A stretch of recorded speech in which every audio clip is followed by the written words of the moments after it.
Gift Biz Unwrapped, episode 254. Most people that are creative are doing it for the love of what they do, and that passion is just intoxicating and attracts people. Attention gifters, bakers, crafters, and makers. Pursuing your dream can be fun.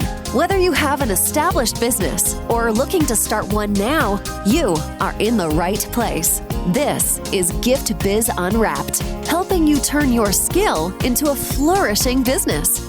Join us for an episode packed full of invaluable guidance, resources, and the support you need to grow your gift biz. Here is your host, Gift Biz gal, Sue Monheit. Hi there, it's Sue, and welcome to today's show. I've got a topic for you that I know is going to be of interest, or at least it should be to almost everybody here. But first, a past guest spotlight. Do you recall Patty from Enchanted Events? We heard from her last summer, and she's using a business building strategy that I love.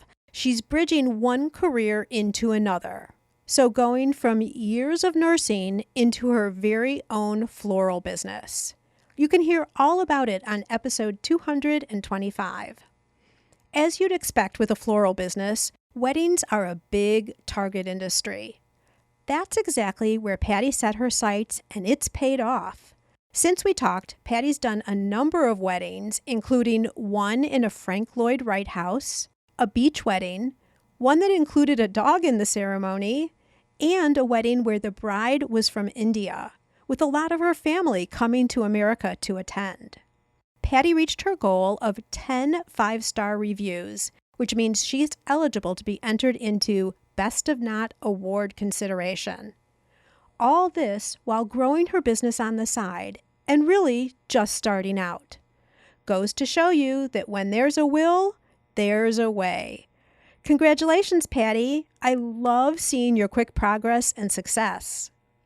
We continue with the wedding theme as we move into our conversation today. Brian has spent his entire life in this industry. So if your product aligns with weddings, you're going to find some really valuable nuggets here. Equally, and even more important, we're talking everything about websites. I don't know if it's in the water, but this topic has gotten a lot of attention lately in my communities, in The Breeze, which is my free Facebook group, and also in my coaching programs. So here you go. Tips, tricks, and best practices when it comes to your website.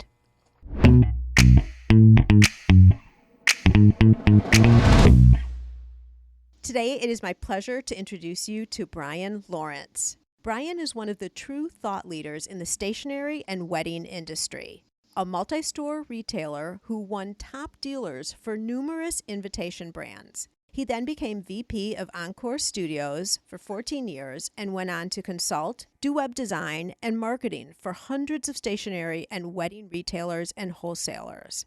In the past year, Brian has targeted his efforts to meet the tremendous demand for industry-focused website design and effective yet affordable digital marketing and social media strategies. Brian has spoken at both Wedding MBA and the National Stationery Show numerous times. He's also the author of the Weddings Expert Guide to Sales and Marketing. Welcome to the Gift Biz Unwrapped podcast, Brian. I am so happy to be here and very excited to be creative with the creatives.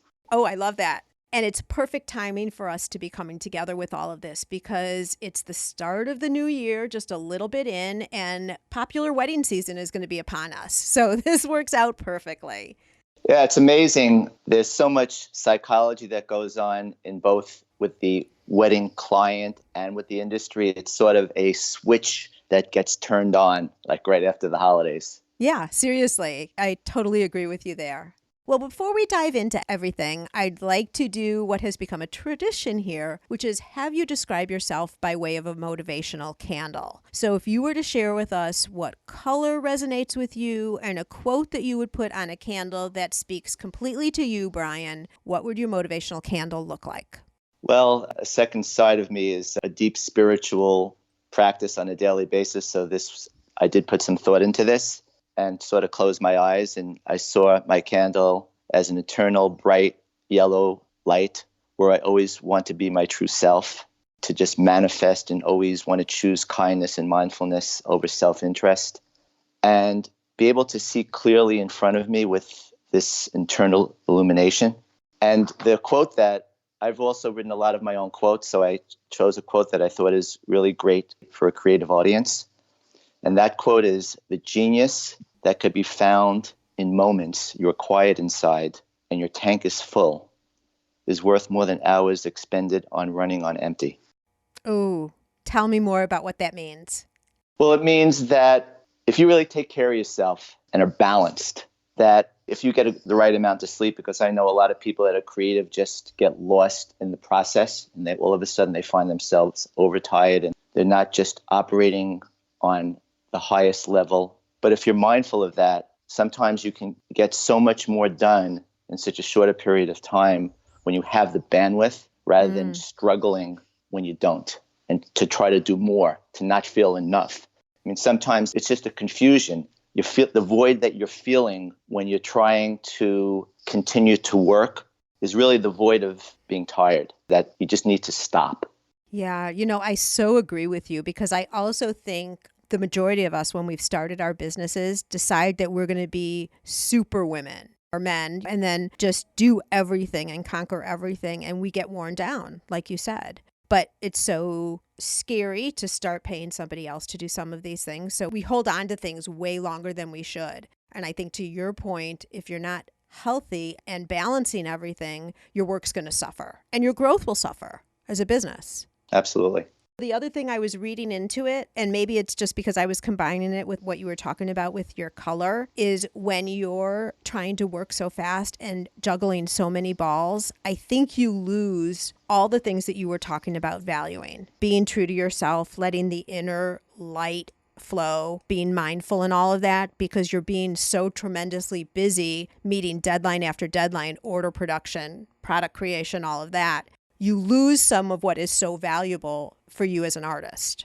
Right. Yes. And one of the greatest tools that I've used over the years, as far as resources, is finding great interns. And I approach the intern process with so much thought. And I understand that I'm getting an intern to help me, to make things easier for me. Mm-hmm. But I also look at it as a great learning experience and a great opportunity to mentor. I have interns right now that started as an intern that work for me. And it's if you are looking to learn, I mean, I'm 61 years old and nobody has 25 years social media experience. It's all new to us. The people that are younger, that it's intuitive to, could be tremendous teachers for those of us that may have the business savvy but just need a little bit more of an understanding of the innateness of what social media really is. So just being able to discern in your mind what you do best.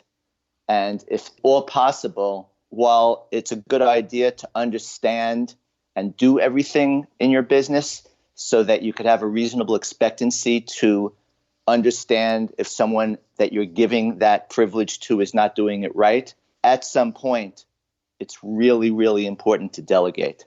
And how do you know when that point is? It's a matter when you realize that the quality of your work is starting to suffer. If you're creative and you're realizing and you're finding a stagnation, that's as good a time as any. Okay, so it's not even necessarily a revenue point, like when you grow your business up to this amount of revenue. It has to do with the quality that you're putting out, really. Yes, and essentially, sure, you want to have goals, financial goals. I personally don't believe in them. I believe they're limiting. If you just put right action and intention into whatever you do, and most people that are creative are doing it for the love of what they do, and that passion is just intoxicating and attracts people. Mm-hmm. And if you have that purity in the way that you approach your business, you don't have to sell yourself. You just are letting people buy from you. You're just making it so enticing. Because of the spirit that you put out, because passion influences other people, right? Yes, absolutely. People love to buy from people that just radiate success and happiness and satisfaction rather than when they feel they're being pushed. So true. I mean, today's sales strategy is not a push anymore. It's all about a pull. Right. All right. So we're getting ahead of ourselves just a little bit. I want to back up first. And I'm really curious, Brian, how did you get into the stationery and wedding industry in the first place?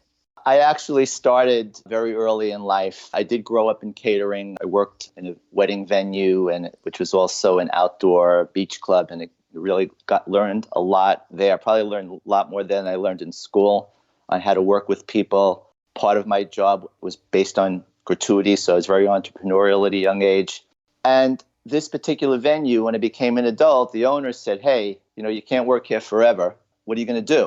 And he said to me, "If you do something wedding related, I could recommend a lot of people to you."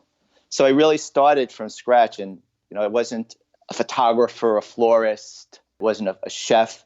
So I researched invitations and favors, and I just started that business from scratch and opened up the store and realized that if I wanted to be wedding focused, that wasn't enough, that I had to look for other revenue streams. So I ended up sub-renting space to a photographer, to a florist, and then ended up just realizing that I should just sell those services under one business name. And it's in the Northeast, it's called Wedding Centers. And that's what I did for 14 years before I left the retail environment. Got it. And I just want to point out to our listeners, too, that you saw an opportunity that just by the course of your life, I mean, obviously, when you were younger, you weren't thinking necessarily that's where you were going to go. But you saw an opportunity come to light, which was that gentleman telling you, I have a whole source of contacts who could be really valuable to you if you're interested in this type of a business. And that somehow clicked with you to get started. Absolutely. Interestingly enough, I got my degree in food service management and nutrition. And while I never really went into that field, I've always kept that lifestyle. I've been a vegetarian for over 40 years. So I went to school. A lot of people go to school to learn how to do something that they do professionally. I went to school and learned how to do something for my health. And do you see it applying to business at all? I really did not get a lot out of going to school as far as applying it to business. No. Mm-hmm. No, it's all what I learned like at that place that I worked, and then just constant. I've always been a self-starter, very internally motivated. Well, actually, once I became an adult, once I was more of a free spirit when I was, in my teens. Mm-hmm. Yeah. But I just do want to point out and have everybody who's listening think about, what is in their current daily life. And, if you are still working a 9 to 5, which is absolutely no problem, you know how I feel about that. Starting a business on the side while you still have security, financial security, isn't a bad move. But what other opportunities might that job bring you? Contacts for the future or whatever it might be, connections, learning, whatever it is. So don't discount wherever you are right now. And I would even say as you continue to go on, because Brian, as you were talking about with your retail shop, you analyzed situations and just moved and manipulated the situation according to where you saw the value and where you could see the growth. And at different crossroads in my professional life, I always thought about how I could bring forward something from what I did. I've stayed in the wedding industry on some level, my entire stationery industry, my entire career. Mm-hmm. So when I made a decision to leave the retail environment for personal reasons, I had a young family. My last store was in a mall, and it really just threw me into it was just too much. I was work 70 hours a week. In the wedding industry, most people come on weekends and in the evenings. But having to be open all those hours because you're in a mall. And I learned a very valuable lesson that it's not how much business you do, it's how much money you put in your pocket. So true. Yeah. Expand on that too. If you have a business that isn't scalable and you're just spending a lot of money and you're just working harder and harder to produce the product, and the amount of money that you're spending to get that business isn't enough to sustain you, sometimes it's a matter of just changing the ratio of just spending less money, but doing a bit business more on your terms that allow your creativity to stay fresh. Mm-hmm. Well, and for you, giving up that retail shop, huge overhead all of a sudden was released for you. Exactly. And I ended up approaching Encore Studios, which is a company that was a great company. They're no longer in business because the whole stationery industry, as many listeners that are in the business know, have changed. A lot of wholesale suppliers ended up going out of business because of so much online competition, do it yourself, etc. But I approached them to say, hey, I've done a lot in the industry. I was a good client of theirs. I also, at that point, had written the book, The Wedding Expert's Guide to Sales and Marketing. And I said that I thought I could really make a difference in their business. And they created a position for me. I walked into an office. They never had anybody that worked in marketing. They were the type of business that just was talented and attracted a lot of people because of how beautiful their designs were, but they never did any marketing. They always wanted to do marketing. So they just gave me a blank slate to start. It was like building a business inside of a business.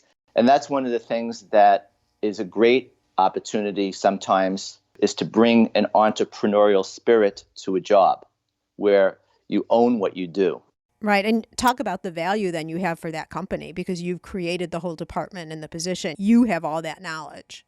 And also, if many of the listeners are involved in their pursuit while having a full-time job, if you could harness the understanding that now you own your own business, what it must be like for the owner of the company that you work for to own the business, and have that entrepreneurial empathy that you bring to that job, that could even help you grow in your job. You said something a little bit ago that I'm really, really curious about, and I would direct this to people who are listening who are stationery designers or possibly make favors for the wedding industry, just because that's your area of expertise, but really all of our makers. You made the comment that because of the way things are changing, and I saw this too, for sure, with the National Stationery Show, which is why I stopped going. I just saw trafficking, diminishing interest, and like all of that. I saw it all changing, and I wasn't tied into just that industry, but that's a little bit of an aside. But you said that you saw the industry changing and it was moving away from some of these larger wholesalers because the DIY people were starting to take a firmer hold.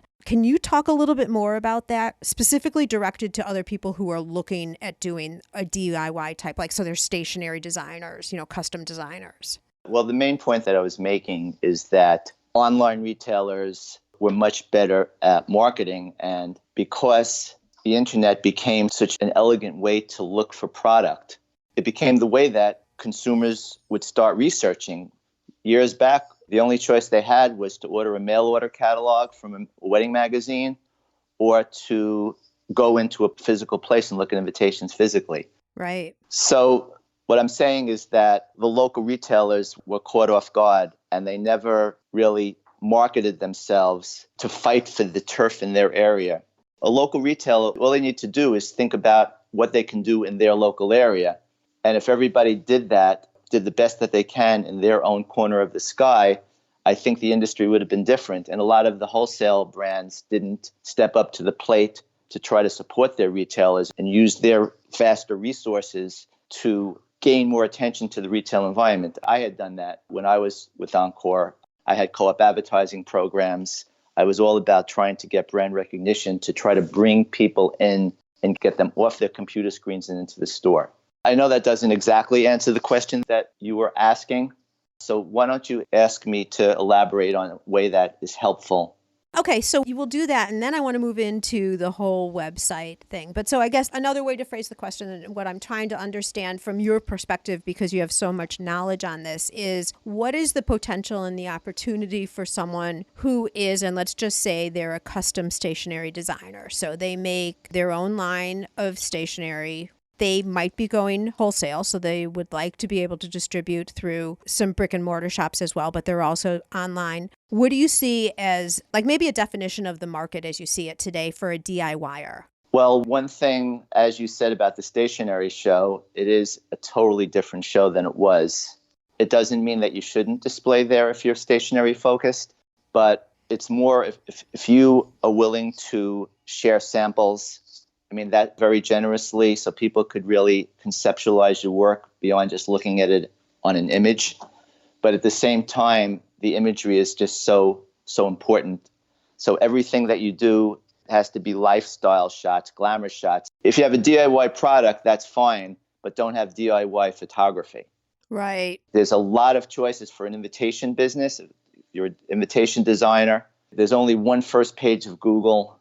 you really have to find creative ways to stand out. And there's a 21st century strategy that I don't think will ever end. And it's becoming less used as we go into the 21st century. And that's networking. Music to my ears, Brian. I find too few people understanding the value of networking and working with influencers. Emails and any type of marketing is so crowded. It's just hard to be looked at. Most of the time you're overlooked. But if you have relationships with businesses and entities that have the attention of your audience, where your designs are being introduced by somebody that people will pay attention to me, that's the most important thing. So how do you get in front of these people? How do you identify who they are and get in front of them, get their attention? If you have great product, it's a matter of getting it in front of them. Sometimes it is a matter of having some sort of incentive. Like a purchase incentive, you mean? Yeah, some sort of financial incentive. But let me give you an example of a scenario for, say, event invitations. People don't typically, when they're left to their own devices, are not looking for invitations until, say, 4 or 5 months before the wedding, seriously, or the event. Sometimes it's even closer when it's a different event. They may start browsing earlier on. But when they're looking online, they're not discerning between retail environment or online retailer. They're just looking through the results in Google. They're looking on Pinterest or Instagram just to get design ideas. And if they go to a website and they see online retailer and they see hundreds of invitations, they're going to say, oh, wow, that's a nice selection. Let me see the one I like the best within the context of that one environment. But those several hundred invitations may not even touch the elegance of people that are listening to this podcast. But the idea is that they're never going to be found. So a venue that, just like other vendors, is a very important source to refer business. And many venues don't really have a stationer that they recommend. And the way to approach a venue is not just to say, hey, I have nice invitations, but to explain that your product elevates the perception that guests will have. That's the first thing that a guest will see with the name of that venue being brought to their attention.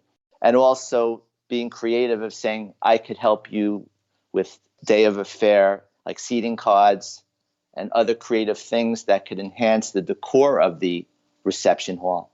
That's just one example. So if a venue is saying, I have this great local invitation source, why don't you check them out? Maybe give them some sort of gift certificate on the save the dates, because typically if you sell the save the date, you have a better chance of getting them for the invitations as well. So it's a matter of really just, I call it street fighting, to get your piece of the market.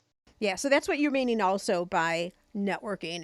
Often when you think of influencers, you're thinking of the big time representatives of any industry. But I think here, or in addition to what you're saying, I'm not sure which, would be venues. So obviously hotels, conference centers, wherever it might be. And I think that's a great idea, Brian, because often we're thinking direct to customer or wholesale into local boutiques, right? But instead going to the venues, and I'm thinking event planners too.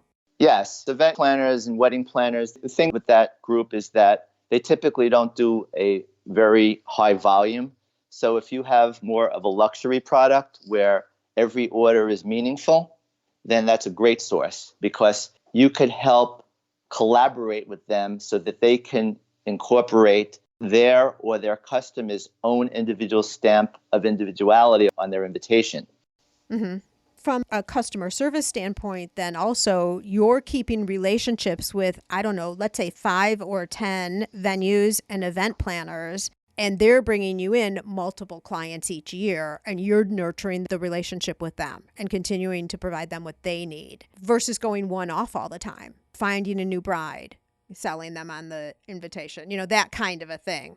Yes, I mean, it's a combination of both. And also looking for the right social media influencers and bloggers. There are bloggers that have a very local wedding or event following where people are looking to these bloggers for ideas. And those ideas are expressed visually. So sometimes that does require a pay to play where it's not just editorial, but the right partnerships could be money well spent. So, we've kind of alluded to websites in and out here. We've interweaved it into our conversation so far, and you're an expert on websites. So I'd really love to get into this more in terms of our conversation. And just to lay it out a little bit, Brian, I see that a lot of people that I work with and a lot of people who are in my Facebook groups, etc., it's this tech stuff and the website that holds them up. They get nervous, they get anxious, they go for an easy solution, Etsy or something like that, which I'm not saying is bad, but I'm always a proponent of also having a website that you own. So first, I want to see if you agree with me there, and then I'd love to get into your thoughts and opinions on a website. All about websites after this quick word from our sponsor. Yes, it's possible. Increase your sales without adding a single customer. How, you ask? By offering personalization with your products. Wrap a cake box with a ribbon saying, "Happy 30th birthday, Annie." Or add a special message and date to wedding or party favors for an extra meaningful touch. Where else can you get customization with a creatively spelled name or fine packaging that includes a saying whose meaning is known to a select few? Not only are customers willing to pay for these special touches, they'll tell their friends, and word will spread about your company and products. You can create personalized ribbons and labels in seconds. Make just one or thousands without waiting weeks or having to spend money to order yards and yards. Print words in any language or font. Add logos, images, even photos. Perfect for branding or adding ingredient and flavor labels too. For more information, go to theribbonprintcompany.com. So do you feel like an Etsy site, or heaven forbid, people just having a Facebook page and selling off of their Facebook page is sufficient, or do they need their own dedicated website? They need their own dedicated website for sure. Yay. Thank you. Again, with an opportunity to really express the brand and to really get their attention and create a whole platform. But a platform is I'm not talking about something complex, but answers to the question of why. Why should this be a resource for this particular site visitor? And just photos that wow them. I mean, Facebook and Etsy is just such a busy place. It's always an environment where people can go from one resource to another.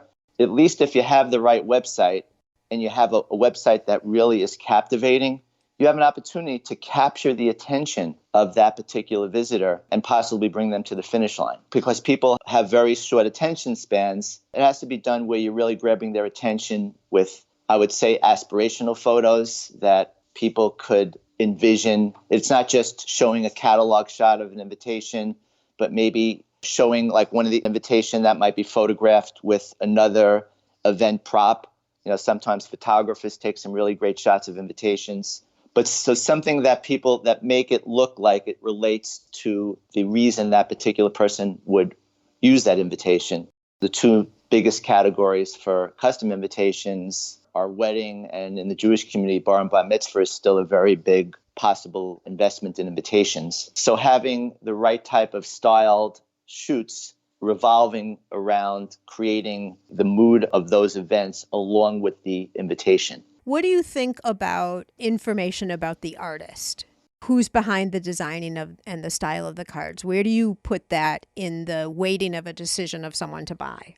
I unfortunately don't think that has a lot of weight. And it's because of the lack of attention. People are really just driven by imagery and getting to have a preference. Mm-hmm. Well, I think it's more about the quality and the workmanship along with the way that it might look. And just always offering to have samples available. And sometimes a worthwhile strategy is to charge for the sample and then say to them that if you decide to order, we'll just deduct the price of the sample. Okay. I'm just wondering online with all the photos and yes, the samples, if a video of an artist actually behind the scenes of card creation or something would help deepen the relationship. I think it's a nice second level aspect to have. I don't think that someone is going to click on to that as the first interest. The first interest is really liking the imagery that they see. So it resonates enough with them to want to look further. And if someone is buying invitations online, I mean, that is a process that's going to take time. But if it's a product that is sold through face-to-face, then you're not selling the product, you're selling the appointment. And most retailers, that's what they're doing, is they're selling the meeting. So if you have a physical location, it's showing the physicality of the location.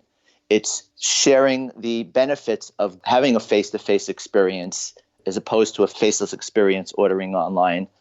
And if you are selling online, you have to be really accurate and helping them with ideas to help them avoid mistakes, because left to their own devices, the littlest mistake that's made could ruin the whole process. That's a big benefit for the retailer to tout, that we're going to take you by the hand to make sure that every detail, and we guarantee the work. You don't have to worry about any problem with your invitations. If there's a mistake, never even know about it because we'll already corrected it, rather than you having to first deal with a problem. So I find that the process of being very elegant, but also being benefit driven and talking about the experience of working with you, I think is a really important tandem to get across. Mm-hmm. And also, if you're a local business, showing the locality. The first thing that people need to see when they go to a website is what you do and where you do it. And a lot of people miss that. They don't have contact information. All they rely on to contact them is sometimes they don't even have a phone number or an email. They just have a form. You want to make yourself accessible. It's a really important thing, and have contact information. Tell people what to do. Create a guided experience on trying to help them navigate through your site in a way that meets what your intention is. And for many listeners, I would imagine that it would be to set up a meeting or to get an email with questions. And if it is somebody that's working with Etsy or another third party, it's driving them to that platform. But one of the mistakes that I think people make is that, say they have a nice image that they also have on Etsy. They may just drive them to the homepage of the Etsy site rather than driving them to the product. If someone is interested in that product on your website, take them to the product on Etsy. Right, exactly. Yeah, especially if you're doing social media posts or something with a picture. Right. Yeah. So I'm hearing from you, and what I think is fair to say, tell me if I'm following along properly, is when you're building a website, you would put the customer flow of the website differently if you also have a physical location versus if you're just selling online. And the physical location, really your main objective of your website is to convince people to come in and have a meeting with you. And online, I'm thinking if I were purchasing myself, we're going to have a wedding in our future, probably within a couple of years, but like you can't feel the paper and the texture and see the true depth of colors of paper online. So pointing out things like that would be reasons why taking a little bit more time and actually going to a location, consulting, going through some of those books. And man, I never knew how expensive those stationery books are. Until I had our mutual friend Cheryl Oberman telling me all about that. That's crazy how expensive those are. But that whole experience of purchasing a custom wedding invitation would be completely different in store than online. Absolutely. And also, if you think about it, though, when you're a retailer and you're investing in inventory, it's a constant necessity to replenish. But when you invest in an album, that's your sales tool. So typically one order and you recover your investment. But of course, it does add up when you're having a lot of different lines. But I just wanted to clarify that in case anybody in the listening audience is clear on that. It's not a high investment for the potential return, because usually these albums last for a few years. Got it. It isn't a brochure or a 4-color catalog. It's an actual sample album that is hand created. You know, each album is done individually. It's a very expensive, laborious process to create. Okay, so brick and mortar is all about, as you were saying earlier, getting the appointment, having people come in and then working with them from there. And then online, if you're just ordering online, is an entirely different experience. Then you really have to sell your product, which means lots of options. I'm pulling from this what you had said before, many choices. So people just don't go and see 2 or 3 cards. And if it's not their style, then they're going to jump and go somewhere else. And also the quality of the photos I would say for both are extremely important, but the content of the photos is different. Because if you have a brick and mortar shop, you're going to want to show maybe where the consultation room is and people looking through some of the options and working together on what font it's going to be and all of that. But then if you're just selling online, then you're going to want all the options of all the different cards, paper choices, that kind of thing. Am I following you right? Yeah, you are following, Mike, but let me elaborate a little bit. So number one, the vast choices that an online retailer would have needs to be woven into the website in an elegant way. And I've seen too many websites where they just start off with just a page of thumbnail images. And that is not the way to go. The way to go is to still have a very elegant front lobby homepage where people could get a sense of the brand and create an inviting experience to look further rather than just start off with an overwhelming amount of images on a page that isn't displayed in a large enough way or elegantly enough to really capture their attention. So that's number one. Number two, most invitation retailers have a thirst to have some sort of online exposure. And while it doesn't always work out to be financially rewarding, the online part of it, it's still an opportunity for people to view a lot of things if they want to just dig a little bit deeper before going to a place. So the hierarchies are very, very important, where you have to think of your homepage as this virtual receptionist that very, very clearly and simply and elegantly showcases what are the things that you would want people to see first and help them click onto that. One of the important things that a lot of invitation retailers miss is the importance of having separate landing pages for the important events, rather than just clumping the fact they sell invitations and stationery into one melting pot. So if someone's getting married, I want them on a page that talks about their wedding and their wedding invitations. If someone's planning a bar and bat mitzvah, right into that landing page. That landing page should be so complete that it's almost like a home page. If somebody's advertising on a wedding industry platform, they could use the landing page to link to rather than the home page. Because if someone's getting married, why not bring them right into a wedding page? Makes sense. Any other comments right now on just overall general web development? Sure. Another thing that's really important, and a lot of people are also very concerned with online visibility. I mean, they want their website to generate traffic. So yes, there should be an emphasis on good practices to help you index your site properly. So that involves installing Google Search Console, which helps any updates that you make on your site to be quickly indexed by Google. Having a blog on your site is a way to continually update your site in a way that is also satisfying to your reader, to your visitors, as well as satisfying to Google, that where they will typically rank sites higher for businesses that update their sites more frequently. And also what's called your title tags and meta descriptions, which a lot of people miss even working with when they're trying to do things themselves, is that tells Google how to rank you.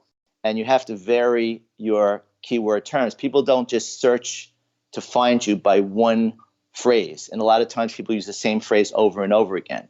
But my main point is that in this industry, with creative people that are really trying to radiate the beauty of their work, you don't want to compromise the experience that you want your visitors to have for the sake of Google.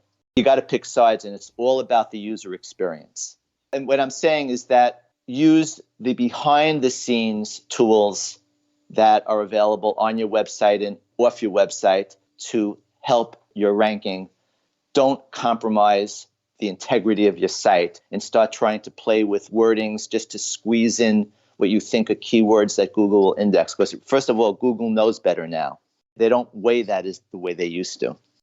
Right. So in other words, speak the language that your customers speak and understand, and don't try to jam in keywords just because you think that's going to rank you higher in Google. That's correct. Yeah, I remember how people used to do that and like sentences didn't even make sense, you know? It sounded like Rain Man. Yeah, or they'd use the same word like 7 times on the first page or something. That was crazy. I'm glad we're out of that era. That was nuts. But everyone was trying to figure it out, right? Still trying to figure it out. Yeah, because it's always changing. What would you say to someone who's building a website and is all done and they've done everything that you've said? Like, Brian, this would be the perfect example that you would put up in one of your lectures about how a website should be done, and they just put it up. And that's it. That's all they do. What's going to happen to that website? If they're a local business, certainly want to have a Google My Business account, because Google My Business is really the best way to rank on Google, because the only competition you have is local competition. When you're trying to rank on Google organically, anybody in the world could come up for wedding invitations in Chicago with the right approach to their website. And you will have many industry platforms that are trying to intercept traffic that may have been looking for a retailer to bring them to their site to then deliver them to their advertisers. So Google My Business is really the way for a local business to really focus on getting online visibility. It's much simpler to rank. Also establishing your business on a lot of other directories like Yelp, Bing, Facebook, Foursquare. And there are other secondary directories that in themselves don't necessarily generate a lot of traffic, but collectively could be meaningful, and also is a way that Google validates your locality. So they defer to how much exposure you have in other directories as a ranking factor. Oh, I didn't know that. That's interesting. So what you're saying is just because you put up the picture perfect website, your job isn't done. You need to do things to get people to your website. And a lot of it is Google. Right. And also, there's nothing wrong with doing a website yourself as long as it doesn't look that way. Oh, you mean like you manually doing your own versus hiring someone to do it? Yes. And hiring somebody, one of the challenges of hiring generic web designers that don't really have industry experience is that you're losing the opportunity to have somebody that has worked with other businesses to take a lead role in helping you to expand beyond your own thinking. And that's why I have success with my clients in the sense that I could help guide them. A lot of times the whole design process and what to include, what to not include is daunting. And to not have to be involved in constantly straining to come up with the answers and just having someone that could run with it makes the whole process with typically a better and faster outcome, as well as an easier process where you're not put in the position where someone has to pick your brain before they can help you. Oh, right. You're talking about someone who has industry knowledge. It helps a great deal. Got it. Okay, what do you feel about platforms? You know, we've talked a little bit about Etsy. If someone's doing their own website, comments from you on like a WordPress site or Shopify or, you know, some of the other kind of template-driven sites there are out there? Well, there's certainly been a lot of talk that Shopify is a good platform for online retailing. For a business that is trying to has already established third-party things with Etsy, for example, and wanting to get the best chance of online visibility and an elegant platform, WordPress is definitely the way to go. Wix has some good themes as well, and it's pretty easy to navigate. Also, Squarespace is a very photo-rich platform that really has different themes that allow one to display photos in a very nice way. A lot of photographers use Squarespace for that purpose. But in general, it's all about any platform using the right approach.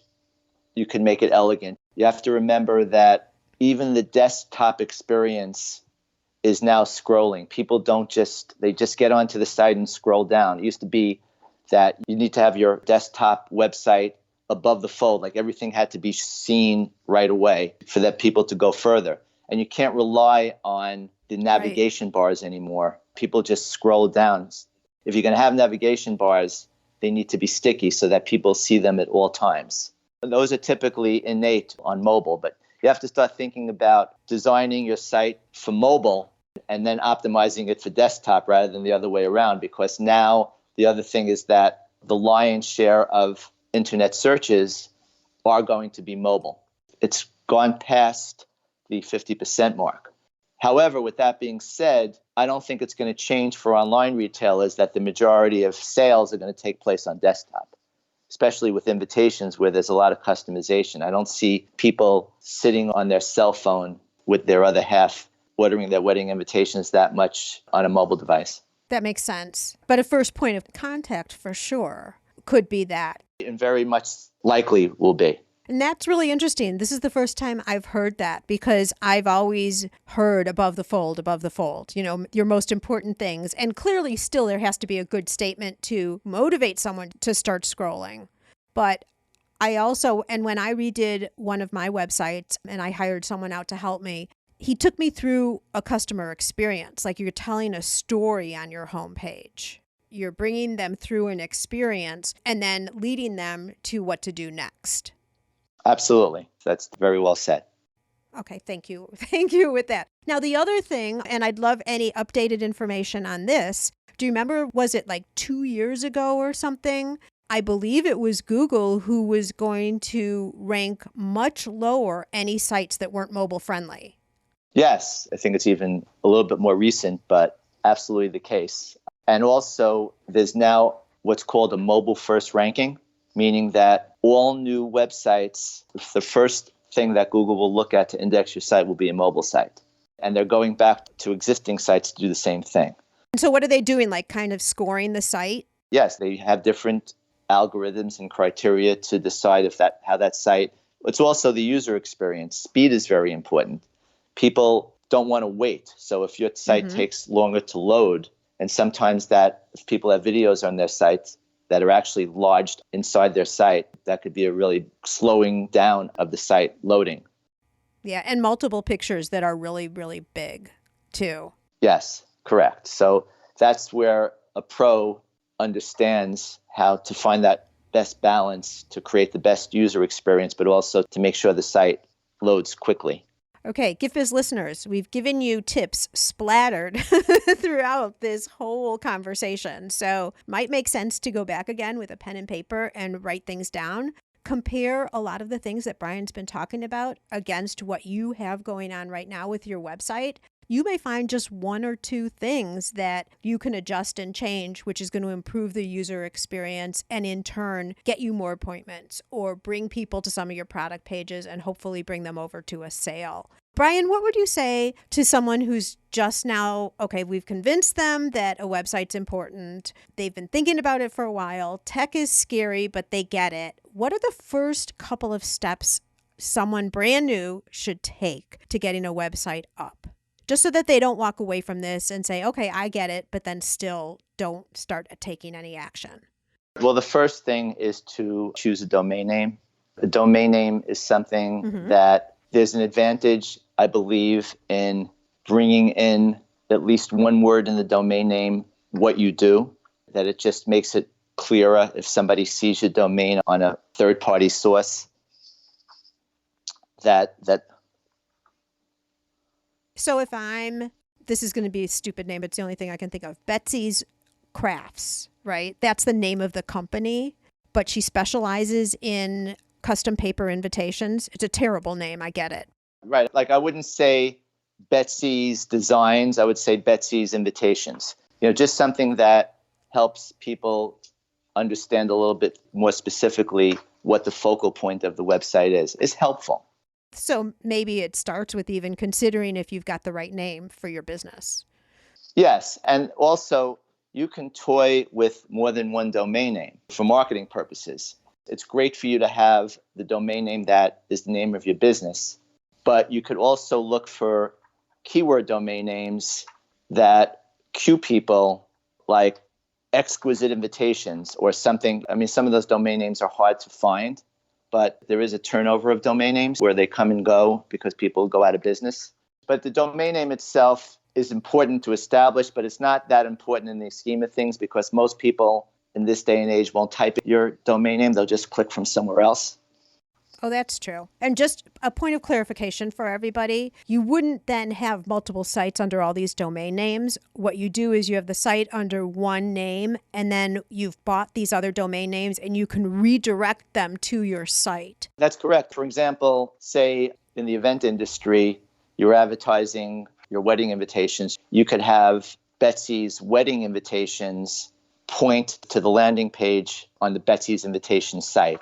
That's a strategy that makes, if somebody sees that domain name on a wedding site, it makes them feel that they're really focused on not only on invitations, but wedding invitations. The second thing is finding the right host. Can I just say one more thing about domain names? And this is just for everybody, wedding invitations and all that aside. If you have a company name and your website is a variety, like a different, unique spelling of a general name, it's best practice to then buy a domain also in a name that people would normally do. Like, let's say Betsy's spelled her name Betzzy instead of SY. She should buy what normally people would type in and redirect that too. So if you have some type of a creative naming to your business that people wouldn't automatically understand if you're just saying it to them, get that domain name and redirect it to your site as well. It certainly could only be beneficial because it's very inexpensive on a yearly basis, it's between $10 and $20 a year. So that's not a very big business expense to have domain names that protect your brand from error. I think that's a good suggestion. Sorry to interrupt the flow. So we've got the domain name down. What's next? The hosting. Once your website goes live, the host is probably more important than the web designer if something goes wrong, if the site goes down.